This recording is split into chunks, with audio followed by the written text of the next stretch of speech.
Hello' বন্ধুসকল, এই স্ক্ৰীনত চাই আছে এজনী কণমানি। এই স্ক্ৰীনত থকা কণমানিজনীয়ে ছ'চিয়েল মিডিয়াত বৰ্তমান খলকনি তুলিছে। কি কাৰণে খলকনি তুলিছে এবাৰ ভিডিঅ'টো চাওক।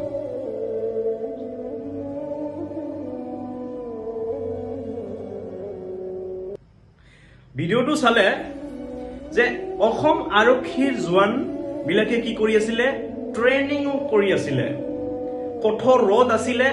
সেই সময়ত এই কণমানিজনীয়ে স্কুলৰ পৰা লৰালৰিকে আহিয়ে সিহঁতৰ এই কঠোৰ ৰ'দত দেখা পাই কি কৰিছিলে, বাল্টিত ঠাণ্ডা পানী লৈ আহি কিনে সেই আৰক্ষী জোৱান বিলাকক খাবলৈ দিছিলে।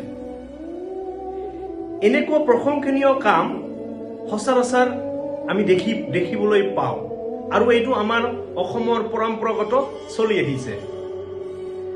এই কণমানিজনীৰ এই কামটো লৈ মই গৌৰৱ অনুভৱ কৰিছো। আপোনালোকে যদি গৌৰৱ অনুভৱ কৰে তেনেহলে ভিডিঅ'টো এটা শ্বেয়াৰ কৰি দিব আৰু এই ভিডিঅ'টো যাতে আমাৰ অসমৰ মুখ্যমন্ত্ৰী ডক্টৰ হিমন্ত বিশ্ব শৰ্মা ডাঙৰীয়াই চায় আৰু এই কণমানিজনীৰ কিবা এটা সহায় হয়। জয় আই অসম।